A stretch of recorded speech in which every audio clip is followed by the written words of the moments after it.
Well, good morning and welcome. I'm Chanel Evans Pierce, EVP from Snow Companies, and I'm delighted to moderate today's Black Health Now session. Today's topic is from HBCU to healthcare change agents, how HBCUs continue to make an impact in healthcare through multiple perspectives. As many of you are aware, when it comes to healthcare in the United States, there are a variety of disparities that impact the communities we serve, particularly the Black community.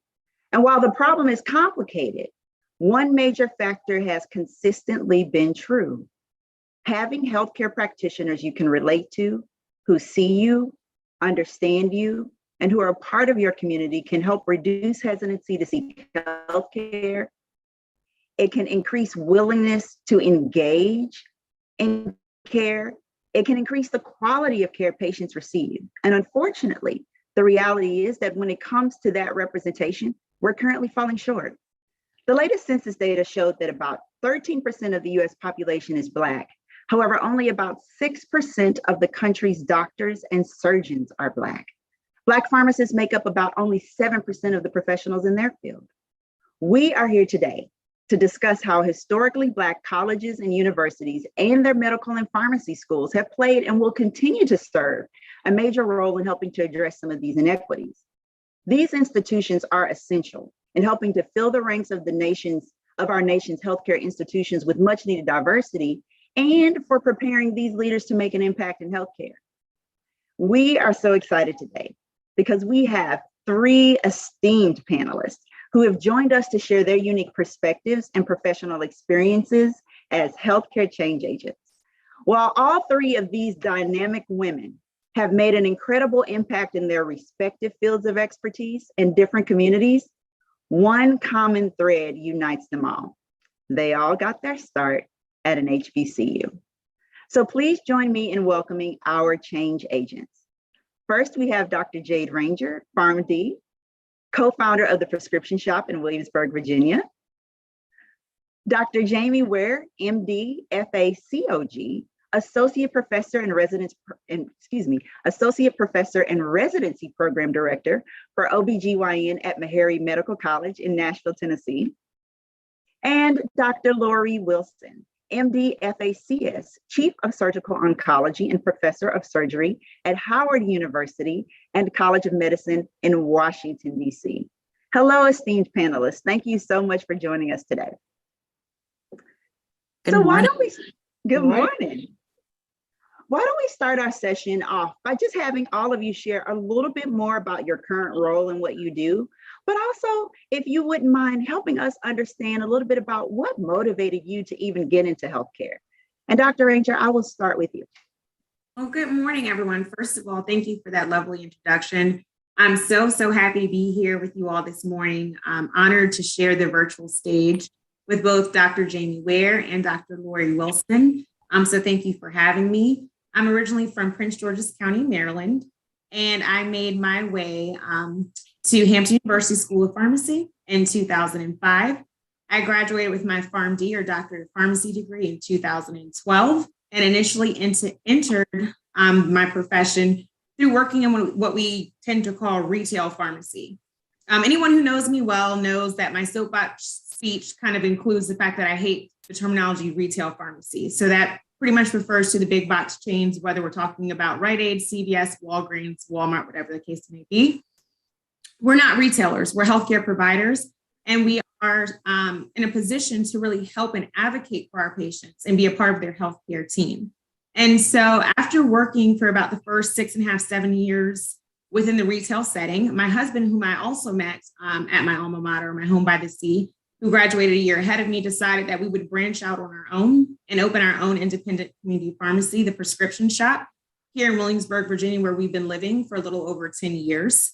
The Prescription Shop, while there are other prescription shops across the nation, is not a franchise. We are standalone. We have different logos and mottos, and we have zero affiliation with anyone else. So this was truly a building our business up from the ground up in a true small business. Thankfully, although we are in a predominantly white area here, we have been extremely embraced. Our community supports us, rallies around us, especially through administering thousands of vaccines COVID-19 vaccines throughout the pandemic beginning this past or January of 2021. So we've been extremely blessed along our journey. We're so happy to have the impact that we do in our community. And I think that we've kind of been able to really shift the conversation and kind of have more of a patient-centered focus at our practice. And I feel like I'm fulfilling the dream that I had for myself when I set out to become a pharmacist. And I absolutely love what I do. So I'm so thankful to be here with you all. Thank you so much for sharing. Dr. Ware, I'll ask you to go next. Would you mind sharing a little bit about who you are and what motivated you to even get into healthcare? Sure, thank you. Good morning. And I want to echo the sentiments of Dr. Ranger. I'm happy to be here. Thank you for the invitation. I am the program director for the Obstetrics and Gynecology residency program here at Meharry Medical College. I first got my start at Fisk University and then transitioned over to Meharry Medical College, where I attended here for medical school. This has really been, I guess, a full circle moment for me because I grew up in this community. My grandmother lived right across the street from Fisk, and I attended a lot of summer camps there. And so it really is very impactful for me to be able to serve in the community that I grew up in. My role here currently is to train physicians to become specialists in women's healthcare, in particular in obstetrics and gynecology. And so my responsibility is to design curriculum that will help to facilitate education, but also train them in the surgical aspect of the field as well. I would say that I first became interested in this field, I think as a child, because like many Black families, talking about sexual health is a very taboo and not something that we do discuss commonly and openly within the Black community. And so as we kind of alluded to earlier, I became aware of, what field kind of addressed this through the Cosby Show. And that was the first time I really became aware of what an OBGYN was. In my own personal family, my sister and also one of my friends in high school did have teen pregnancies. And so from a personal experience, I had opportunity to see the impact of teen pregnancy on families and the individual. And then also from my friend's perspective, had opportunity to attend her delivery. And that kind of really ignited me from a multifactorial perspective of knowing what role the OBGYN plays as an advocate for women, but also in the form of education and empowering women through the process of education. Thank you so much, Dr. Ware. We appreciate that. And thank you for sharing more about what motivated you to get into the practice. And Dr. Wilson, please, we'd love to hear from you about your background and what motivated you to get into the practice as well. Great. I want to begin by thanking you for the opportunity to be here. Having the ability to talk about the experience and the journey, I think is so incredibly important. I grew up in Portsmouth, Virginia, which is near several HBCUs, Norfolk State, Virginia State, of course, Hampton, and it really had a major impact. I grew up in a community of retired military. My dad was in the military for 30 plus years, and they decided to retire in the Tidewater area. And so my mother grew up in Portsmouth, so that's where we ultimately ended up. I would have to say I'm first generation everything. I'm the first person in my family to go to college. I'm the first person in my family to go to medical school and to aspire to where I am in academia right now. But I remember the very first moment that I told my parents that I wanted to be a surgeon. I was 7, and they didn't blink an eye. I'm sure behind the scenes, they were like, we don't know how we're going to get there. We don't know how we're going to do this, but this is her dream and we're going to make it come true. And so I was really very blessed with a strong community, a strong family unit, and growing up in a community that was just very dedicated to the growth of the young people. Our expectation was that we were all going to go to college. That's all of our friends. None of their parents had gone to college, but their expectation for us was that we were going to be able to do that. And we were very blessed to be able to have great role models in our along the way. I have to say, you know, things like having a PhD in high school who was my science teacher.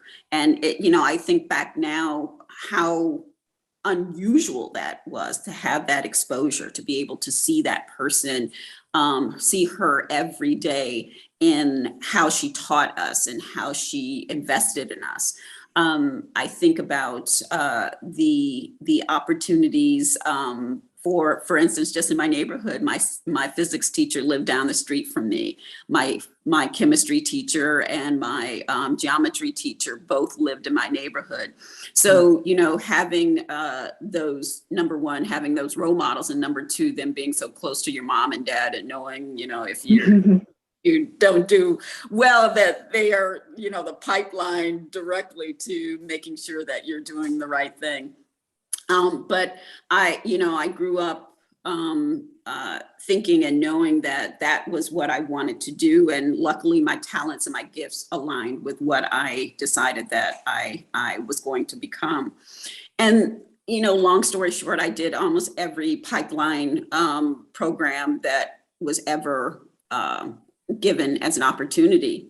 And my whole thing was, you know, the power of yes, just saying yes. Has opened me to so many opportunities that I never, ever would have had. And I'm just very thankful for. I ultimately went to Georgetown undergrad and med school. However, my residency, I was sitting in my cubicle, and we talked about this a little earlier, but I was sitting in my cubicle, had planned out my evening. I was going to do all these chapters and then, you know, go home. But someone came by my cubicle and said that, you know, there's this surgeon from Howard who's come in to give a talk. And I was like, should I go? It's going to break my schedule. But nonetheless, it's amazing. I'm, you know, a true believer that God aligns our steps, and that those moments that he wants us to be somewhere, he aligns it so that it is perfect for us. And what's for me is for me. And so I ultimately decided to go. And it was the transformational moment for me because it was the person I wanted to be. Dr. LaSalle Lafall was the preeminent surgical oncologist cancer surgeon. I hold many roles at Howard. I am a cancer surgeon. I am a division chief. There are very few Black female academic division chiefs in the country, especially in surgical oncology. I was a program director there in general surgery for 9 years, and my match rate for fellowships for my residents was 98%. And ultimately, I've been able to have the opportunity now to also have an associate dean's position in diversity and as well as in faculty development.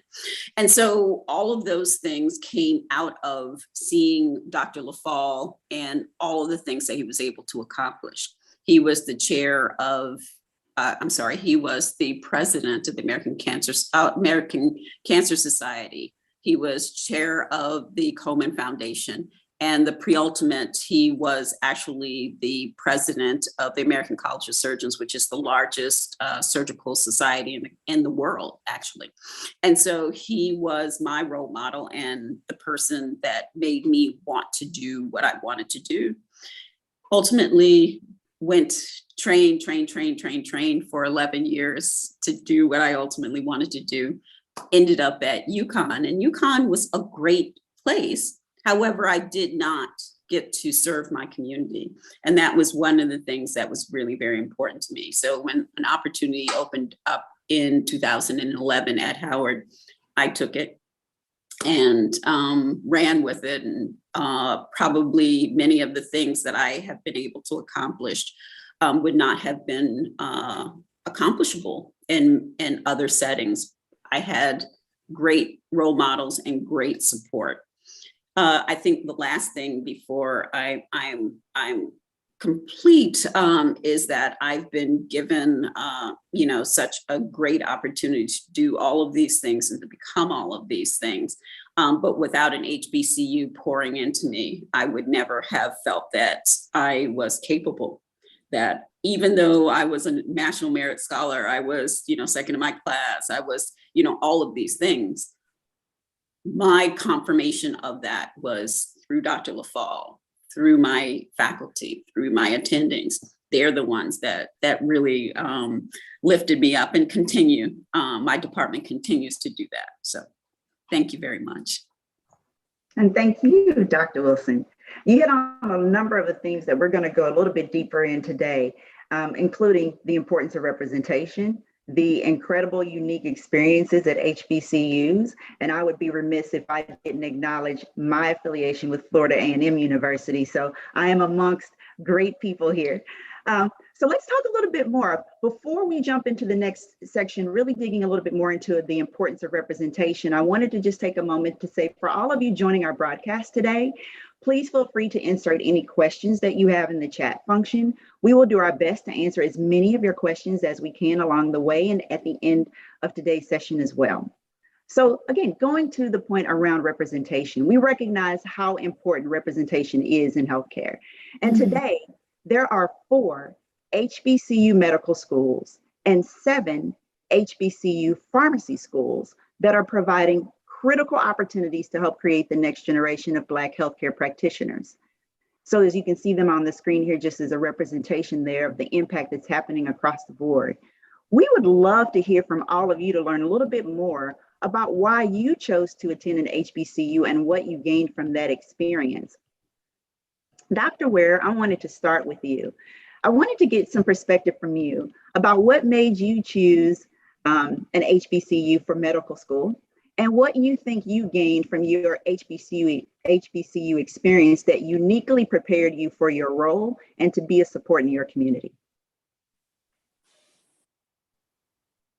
Sure. So I think you kind of hit on it. So when we look at the opportunities that are available for African Americans, those 4 HBCUs that you mentioned always come to the top of the list of places to apply for.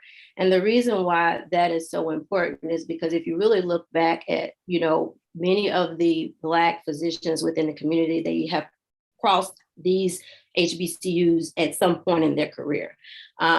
Most of them have. And so I think for me, I was drawn to it from the historical perspective, but also I think that when we look at the admission rate and acceptance rate and retention rate at medical schools in general, another hat that I wear at Meharry is sitting on the medical school admissions committee. And HBCUs has always played a pivotal role in producing the nation's minority healthcare providers. As you mentioned, as we entered into this segment, only 5 to 6% of physicians are of Black or Latino person of color descent, and less than 2% of those are African American female. So there's many different reasons, historical data that points to, systemic racism and how that has impacted the admissions process. As far as admission and matriculation rates, the AAMC has taken several positions to try to increase pipeline programming, as we heard earlier from Dr. Wilson, particularly for African American males and most recently American Indian and Alaskan Native Americans. And also trying to encourage a more holistic process so that minorities have a greater opportunity to get into this space. I think that for me, it was just, we would love to be able to have our pick of the pot, but that's kind of not how medical school works. If you're fortunate enough to get in, you should take that opportunity, because as we see, there's not a lot. I think that for me, the HBCU provide an opportunity it teaches you resilience, it teaches you confidence, it teaches you about what your role is and why representation matters. You get an opportunity to have open, candid conversations about that. And I think, as Dr. Wilson also mentioned, it's the confirmation that you are good enough and you can go out and you can be successful in this process. And I think the other component is that we get an opportunity to see it modeled, that, you know, mediocrity is not acceptable. And so it encourages you that the bar is going to be set high, because that's what we have to do in order to be on the same playing field as everyone else. And that is not going to be lower for you. You're expected to rise up to meet it. And so I think that's what the HBCU experience has done for me. Any other thoughts from our other panelists? I would definitely have to piggyback off of what Dr. Ware just mentioned. The idea that, you know, you have to go above and beyond, like she said, essentially just to level the playing field. And there were several ways I think that Hampton University School of Pharmacy prepared me with the mindset of you're going to have to go the extra mile. And that's something that you just have to incorporate into your daily routine. So whether that's your study practices, even how you dress. I remember a lot of the students, you know, as we were matriculating into the professional program of the School of Pharmacy at Hampton, you know, they had an issue with the fact that we had to dress in business attire to go to all of our classes, because you essentially had to go out and buy a whole new wardrobe just to go to class. But I appreciate what they were teaching us. And that's that when you show up and you're playing the role, you know what I mean? You show up for the role that you're playing. And I think that was a really, you know, another subtle way of just reinforcing when you come, you're prepared, you know, you are setting off this, you know, idea that I'm supposed to be here. I belong. I should be in this room. I should be in this circle. And the candid conversations that we were able to have with our professors, where they were very straightforward with us and say, hey, you will be underestimated, you will be shortchanged, you will be second guessed and challenged. And, you know, that's really your biggest asset, is that people will consistently underestimate you, but then you blow them away. And I've seen that come to fruition so many times over the course of my short 10-year career. I have still those very close-knit relationships with so many of my professors. We still talk on a regular basis, and they continue to provide support for me even throughout, you know, my post-graduation and my career now. So just having that experience where, you know, people are pouring into you. We discussed this before in our preparation for this call of, you know, being able to know that you can go into a professor's office, they're going to pray with you, over you, give you a hug, give you those positive affirmations. Those are all the things that I needed, and I'm so thankful to have them. Absolutely. I'd like to echo all of the things that were stated. It is so very important, number one, to understand that those that go to HBCUs are equally or even more prepared academically than counterparts that may be of other ethnicities. And we need to understand that one of the things that is important to know is that the HBCUs just provide a different additional cultural support that I think has been so crucial in the development of my students, my residents, and me as a faculty member. In all honesty, when I have moved around the country, I've oftentimes been the first or one of. I was the very first administrative chief at my fellowship. I was the very first African-American who was taken into the program. And I was the very first female to be a surgical oncologist and be a Black female at UConn. So those challenges oftentimes do come with those things that we talked about, being underestimated. How many times have I been in a room where people don't think that I am the person that is going to be the speaker, or I'm not the person who's there to provide the insight and the expertise that is being provided in a particular area. And so it's important to know that being prepared for that in an HBCU and in that environment, and knowing that it may or may not happen. but knowing ahead of time that you can be prepared. And then I think the greatest thing that I got was to be able to look to people who were reflective of who I was, and to be able to share in that understanding that they are doing amazing things. They're doing these huge things. I mean, to have someone who is in charge of the largest society of surgery in the world. And he is somebody who I see every day and talks to me and sits down and gives me advice. And when I decided where I wanted to go, he picked up the phone and said, "Hey, so-and-so, Lori wants to come to your program. Tell us about that." And to be able to have that person who is that ally and that support, I think is so very different than my experience when I was at a PWI. Thank you so much. You all have talked so much about the uniqueness of the experience and how you were prepared. And thank you for explaining again. You talked about the overarching experience being that supportive environment. When we consider the growing lack of Black healthcare providers and pharmacists, I'd love to hear a little bit more about your perspective on how HBCU medical schools and pharmacy schools are really critical to filling that gap.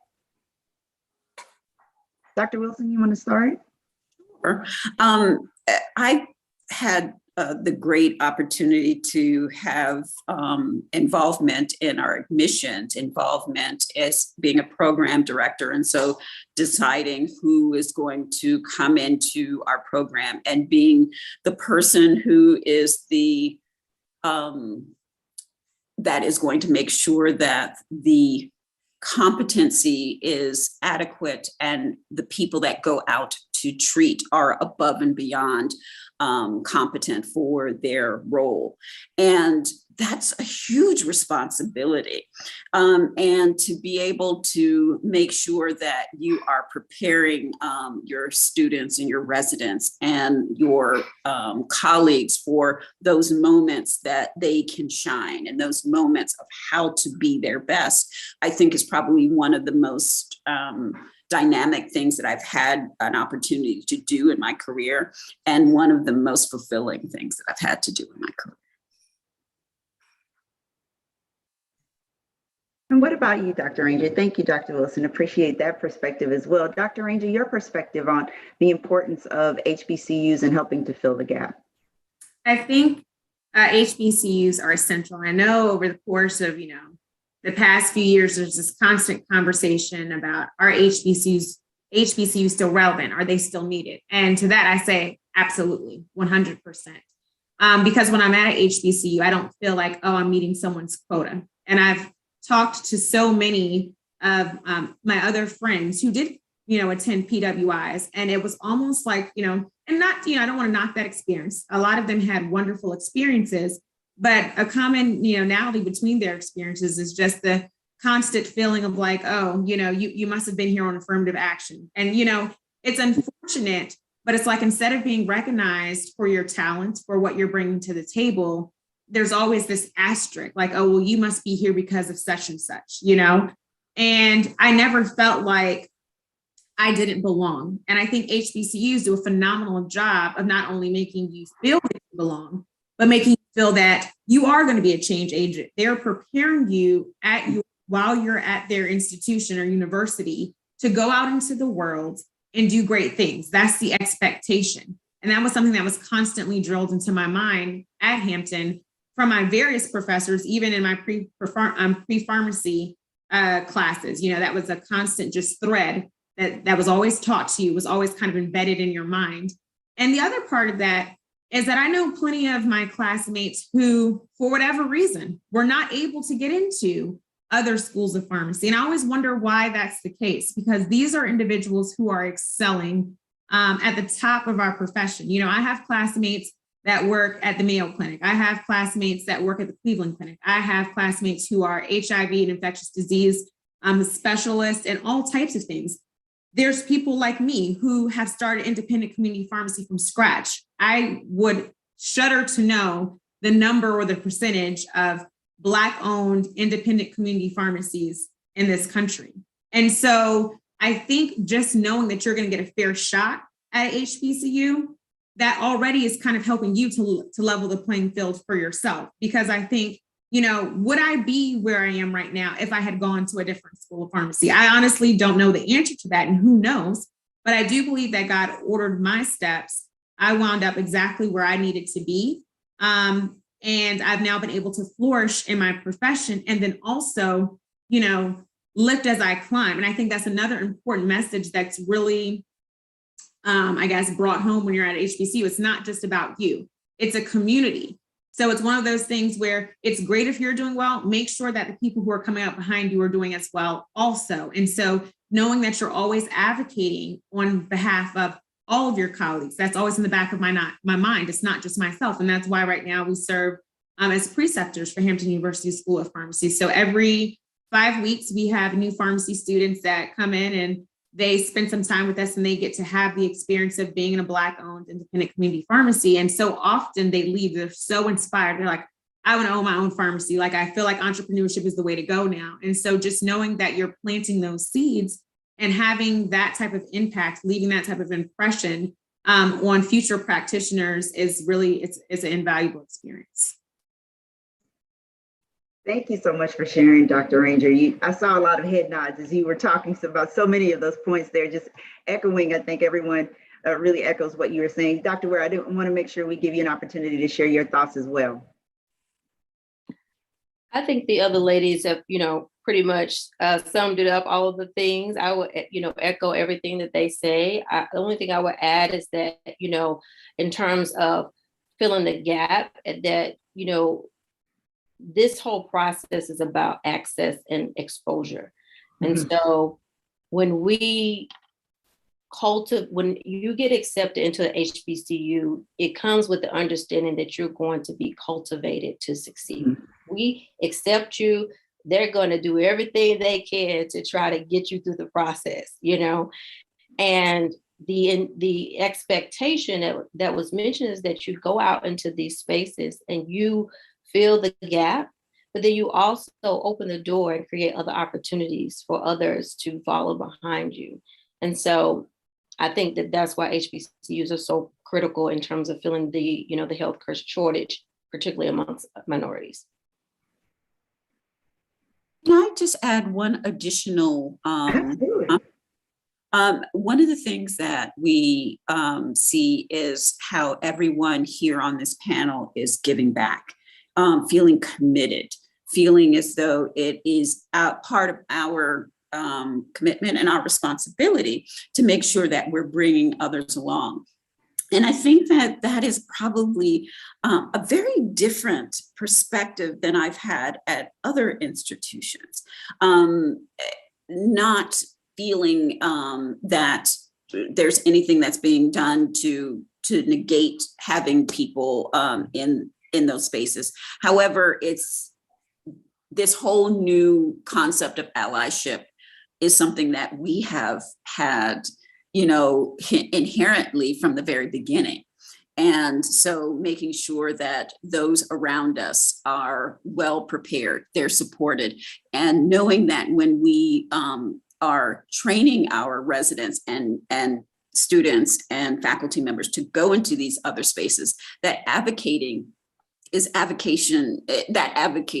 sort of in a different way. It's not about advocating for yourself. It's not about advocating for your own, gratification. It's about the advocating for the experiences of others who are going to benefit and who are going to be awesome. And that they're awesome, but maybe have not been given the opportunity. Absolutely. I think one of the things that stood out to us about all of you is that truly, as healthcare change agents, you stepped outside of your regular role as providers and you work to engage your community. You obviously, in what you do and giving back from the building up the next generation of leaders is a component of what you do, but you also go outside of those regular roles to engage your community. Can you talk to us a little bit about that work, the type of things that you do and the importance that you feel it has in being impactful to be able to make an impact in the community? Dr. Ranger, maybe I'll start with you on this one. Sure. I think for me, I have a very unique role because living in Williamsburg, Virginia, I've mentioned it's a predominantly white area and it's increasingly becoming more diverse. But I feel like my role here is very special because while, the bulk of my patients are, Medicare aged white patients, I feel like we're giving them a different perspective. And I think that's also very important. I cannot tell you how many times people have, pulled me aside and they're like, what you're doing is amazing. We've never seen anything like this here. Like, you are changing the narrative and we're so thankful for this. And I think as a small business owner, it's one of those things sometimes, you're afraid. Should you speak out about certain matters? This is my livelihood. So you don't really want to turn people off. And so as we were going through, the racial reckoning that really was occurring in this nation, in 2020, I felt like my husband and I had some decisions to make, and we could kind of just fly under the radar and, decide to really not, shuffle any feathers or anything like that. But we decided that it was our duty because, we are, I guess, looked upon in our community as community leaders to speak out about different things that were happening. And so I started writing some op-eds in the Virginia Gazette, and it just blew me away to see how many people were like, I had no idea that these are the things that you guys have to deal with as small business owners. And I talked a little bit about how, hey, when we're staying in our store after hours, I take the time every time to call the non-emergent police line just to mention, hey, we're going to be inside the store probably until about 1 a.m. We're doing inventory. I know we have police officers who kind of patrol our shopping center. Just want to make sure that they know we are in there. We're supposed to be in there. And I can tell every time I call, they're kind of like, why do you keep calling about this? But that's an additional thing that I'm doing to protect myself. So it's not one of those things where we're assumed that we're safe and we shouldn't be in there. And so there's just so many different facets that when you kind of put that out there in plain sight for other people who would never think about that because that's not their lived experience, it kind of gives them a much different perspective. And then on the other side of that, for the Black population and the population that we do have here, while it's smaller for the people of color, they're that much more inspired. They tell me all the time, like, they want to bring their children into our store and introduce them to Dr. Jade and Dr. Henry, and they want us to have conversations with them. And that's also something that's very special because that you're being that role model. And I'm not going to lie, sometimes it's exhausting because, I want to feel like, hey, I'm not the spokesperson for all people of color here in the Williamsburg community, but sometimes it does kind of feel that way. And I feel like they'll look to us for different things. And so it's one of those roles that I take seriously. And we're always very well aware that we are kind of what we're doing is unprecedented in this community and it's unlike anything that they've ever seen. And so we always want to make sure that we're very intentional in our approach and we're going about it in the right way. That's incredible. To just talk again, both of those perspectives that you shared, Dr. Ranger, are incredible. Dr. Ware, I'll go to you next, just to talk a little bit about your community involvement and how important you feel it is to making a difference and making an impact in your role. Sure. So I think that before I became the program director, I was the medical director of the Centennial Women's OB Emergency Department and also the site director for the OB Hospitalist Group at TriStar Centennial. So I'm not sure where everybody is hailing from, but Centennial is the flagship hospital for HCA, which is one of the biggest healthcare corporations in the country. And so this was a pivotal moment. It was really, I think, probably a risk for the company who had the contract to put me in that role because there are not any, if of us, there's not very many Black people of color physicians. Probably, I think maybe 6 physicians out of their staff of 60 OBGYNs, and then certainly not any in leadership roles. And so I think it really spoke volumes of the company to, put that stake in me. But I think that what we have to do is that we have to give the community and the society an opportunity to experience us. I think sometimes we get in our own, silos and we're comfortable there. But when we see the social injustices and things that are happening, which for us, it's everyday life, but for, as she described, a lot of people are just not aware that that happened. And so then when you are in these uncommon places, they are looking to you to get answers about things that they are curious about, and they are looking to see how you navigate and how you interact with patients. And so I think that that was really the first time that, you know, they had experienced, got a firsthand look of how Black physicians care for patients, you know, how we sit down, how we talk, how we touch people, you know, how we, you know, we want to know about your family. We want to know this, you know, we want to look at all of these things in terms of trying to make a decision. And that's kind of a routine thing that we do, because we treat patients regardless of their background. It's like family. And so that, I think, was a new experience for them. And that was not a lens that they were used to looking from. And so it became initially, I think, where it was something that they probably initially feared to something that they looked towards. So when there were things that were somewhat uncomfortable, they would always come to me to try to get my opinion or to include me in the conversation, because I always had a different lens and we're looking at things from a different lens that they were looking at it from. And so I think that engaging in your community, both within and outside of your community, is very important. Oh, thank you.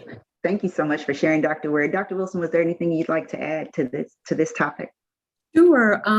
You know, depending upon the hat that we're wearing, it really kind of directs the community engagement that you're providing. If I'm wearing my hat as professor, then I am a role model for many of the students in the ways that they sit down and that they discuss and have these conversations, very difficult conversations, because cancer is oftentimes a very difficult topic to begin with. We know that health literacy is an issue in our country as it relates to those of a similar ethnic background as I. And so we know that that's a different lens that we're trying to bring to the community to say, hey, I'm here, I'm on your side, I'm listening. What's important to you is important to me. And I'm never going to brush anything off that you feel that's important. We're going to get to the bottom of that. When I'm in my role of dean, my job is to make sure that I am supporting the community of my faculty, making sure that they have all the resources that they need to make sure that they are going to be ultimately prepared in every way to take care of patients and to make sure that they can do that well. And then when we're looking at, for instance, as our residents, when I was a program director, making sure that we expanded their opportunities to give them the ability to go to places that they may not have thought for themselves. You know, I just had a resident who came back from Stanford doing a simulation fellowship for 2 years, and how important she was in their environment. She published 20 papers while she was there. She was a true change agent in the way that they saw women of color, and saw the abilities of the residents that we have.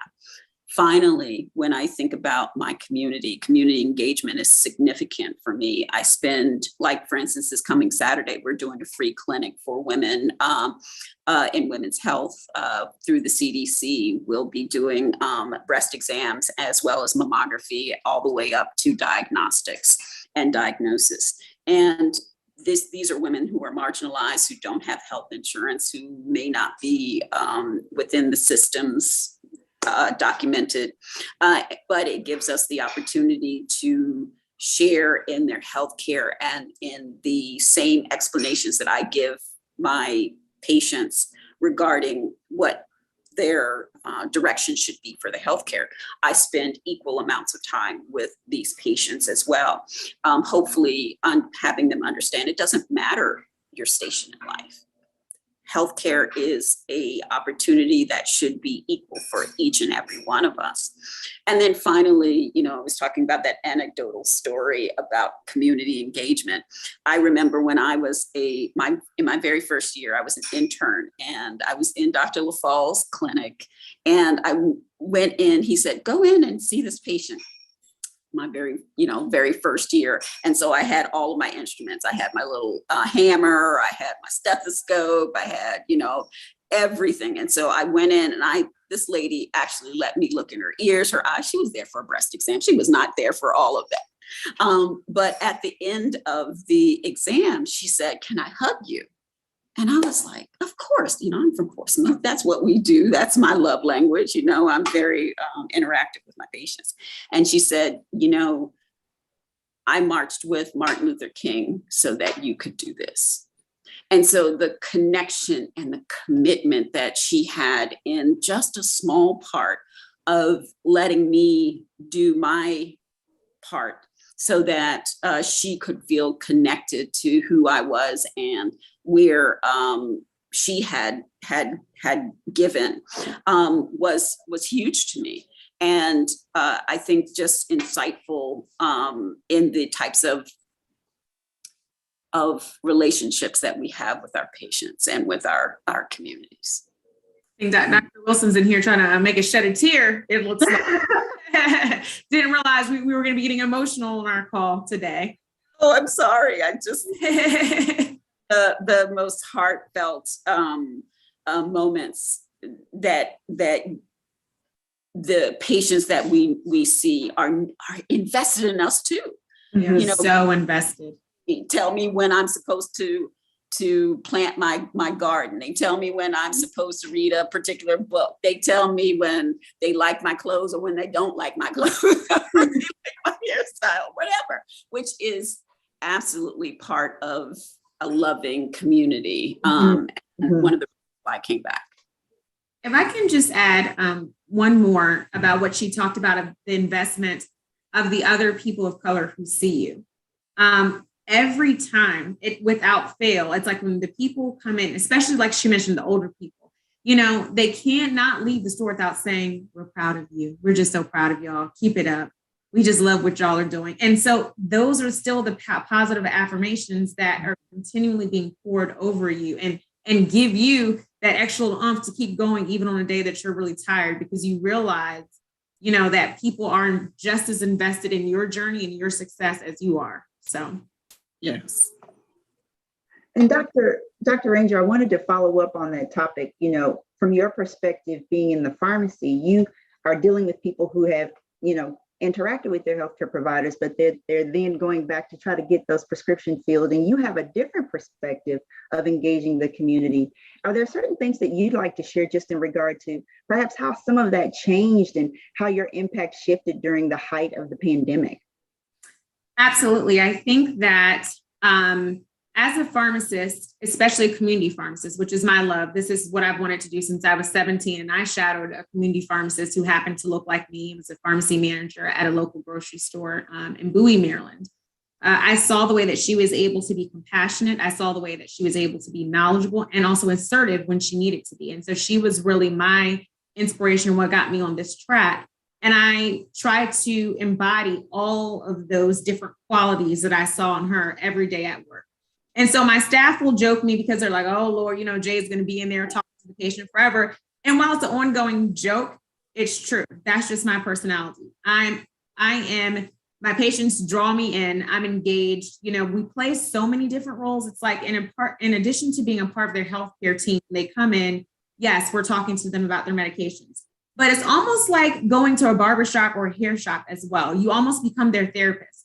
I can't tell you how many times someone came in and they were just there to pick up their furosemide. We were just there to talk a little bit about their water pill. And from there, I'm having a whole half an hour conversation with them about the different things that are going on in their lives. And so the pivotal role that we're able to play as a pharmacist is unfortunately, we know in this country that our healthcare system is broken. It does not work the way that it always should. And while, we're supposed to have this collective approach where all the physicians and everyone in your healthcare team is talking, a lot of times things slip through the cracks. And so when I have patients who are not only seeing a primary care physician, but they're also seeing a cardiologist or endocrinologist or whatever other specialist they're seeing, a GI physician, there's a lot of prescribing that's going on. And so it's my role to make sure that all of the physicians are on the same page. They're aware that these patients are taking the medications that have been prescribed by other doctors. We're making sure there's no duplicates. And so often we see that patients are suffering from polypharmacy. And so that is them taking way too many medications because now we're treating, we're using other medications to treat side effects of the initial medications, and that can kind of spiral out of control. So it's my role to be an advocate for them and kind of sit down with them and say, hey, what absolutely needs to be taken and what can we either get off altogether or decrease. And so I really try to talk to my patients about lifestyle changes because while yes, I dispense medication, my goal is to help them improve their overall quality of life by, like I said, decreasing the prescription drugs if they can, or potentially getting off of them altogether. And while we know that some patients will never be able to get off of insulin or, whatever the case may be, depending on their underlying disease state, they can certainly increase or improve their overall quality of life by incorporating the lifestyle changes. And so just the everyday conversations that I get to have with my patients, I think they respect the fact that they can walk in and just have a conversation with us. As pharmacists, we're one of the most trusted healthcare providers because your patients can just walk in. We're also the most accessible. Patients don't have to make an appointment to come see me. They call me on the phone, they walk into my store. We have these impromptu kind of sessions. And so whether that's something that takes 5 minutes or 30 minutes, that's my responsibility to be there. And then also to kind of help them with the triage process is right. What they're complaining about. Is that something that they can treat over the counter? Do they need to go to urgent care? Am I checking their blood pressure? And I'm like, you probably need to head straight to the emergency room. Don't turn left. And so it's one of those, we play so many different supporting roles for them. And I think we're kind of the healthcare provider that bridges the gap and brings it all together. Absolutely.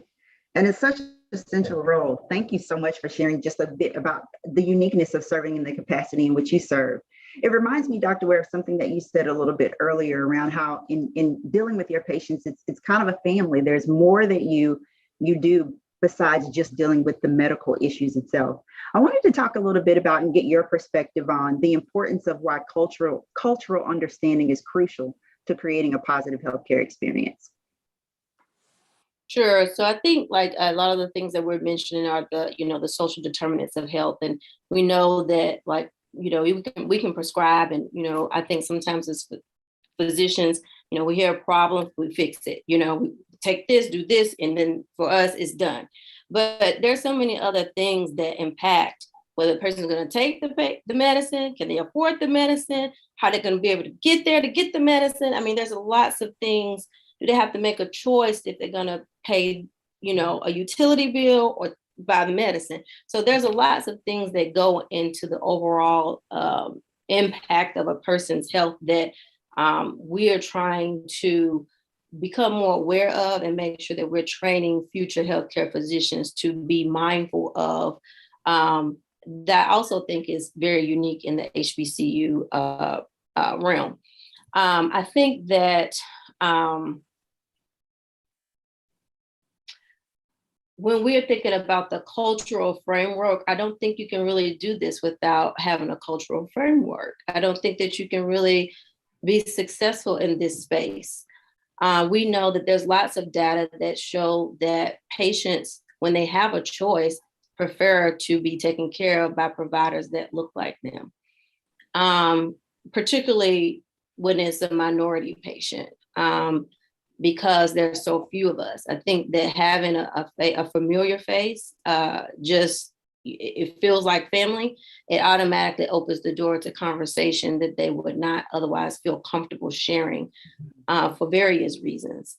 I think that it's important that in our educational settings and also in our workforce settings that we have, mandatory implicit bias training, that we talk about what we come to the table with, what we bring into the patient's room. You know, oftentimes, like when the resident or the medical student is presenting to me, they're at a little sidebar, and I have to remind them that that's what you're bringing to the conversation. Right. That's your lens. That's not what the patient said. You know, that's not why they're here. So we have to be made aware sometimes of what we're bringing to the table that is really impacting how we treat the patient. So I think it's a cultural framework is very important. Thank you so much. And then I wanted to just ask Dr. Wilson to give a little opportunity for us to share a little bit of your personal experience, Dr. Wilson. We know that at times we forget that doctors can also be patients. And we wanted to hear a little bit about how your personal experience and your journey with breast cancer has impacted the way you approach healthcare. And I am thankful to have the opportunity to talk about my journey as a breast cancer patient, survivor. And I was originally diagnosed when my son was 1.5 years old. I had just gotten back to Howard. I was getting into my practice. I was building, and ultimately, after my son, I stopped breastfeeding my son. I examined myself and I was like, you know, there's something that's going on here and something that's wrong. And ultimately, after having evaluation, I was diagnosed with breast cancer, actually in an unusual way, in that I had breast cancer in both breasts, different types of breast cancers. I do have triple negative breast cancer, and I also had a pleomorphic invasive lobular breast cancer on the other side, which put me into that whole framework of doing everything. For me, when we, you know, I'm always grounded in facts. And when we think about the median age or the age that breast cancer usually happens, I was well before that. Breast cancer usually happens in the late 50s for Black women and in the early 60s for Caucasian women. And so I was in my early 40s. And so ultimately, I was diagnosed and had my perspective is I want to be here every moment I can be for my husband, for my son, to live a life that is very different than what sometimes the doctors expected. And so with that, that meant I did chemotherapy, I did radiation, I did surgery, I did immunotherapy. And one of the things that I am very sure of is that when my progression occurred in my breast cancer, that a clinical trial was what saved my life. It, for whatever reason, it made my disease indolent, and I've been able to live a life with that's very costly from a healthcare standpoint. I thank the Lord every day that I have health insurance that allows me to have the treatments that I've had. However, it has given me the opportunity to be more thoughtful of my patients' experiences, what people say and do. I think oftentimes when they know I'm a clinician, they treat me differently. However, one of the experiences that I had when the person did not know that I was a clinician, just because I didn't want to share, because I wasn't feeling well, all of these things. And that person sort of put off what I felt was an important issue for me. And ultimately, it was an important issue. And so I ended up losing my reconstruction, ended up being in the intensive care unit, ended up, in a very different health perspective and loss that may or may not have been something that we could have done something about. But definitely, if I had not been ignored, that I probably would have had a different outcome earlier on without all of the additional considerations of being in the ICU and being as sick as I was. So all of that to being said, it has made me hopefully a more compassionate, more empathetic, more thoughtful clinician. it makes me know that health literacy and advocacy is not easy, that we talk about being an advocate for yourself. And even in when being a clinician at the highest, I was at the top of my game. I was like, whatever you say, because I was so honestly sick and I was septic. And it unfortunately was not the right decision. So advocacy is not easy. Telling your patients to advocate for themselves is not going to be easy. And that's one of the things that I think is so wonderful about our community, because we oftentimes focus on how do you do that? Yes. Let me give you the words. Let me give you how you can do that, because so many people are worried about healthcare, their place in healthcare, whether it is going to change if they challenge someone in healthcare.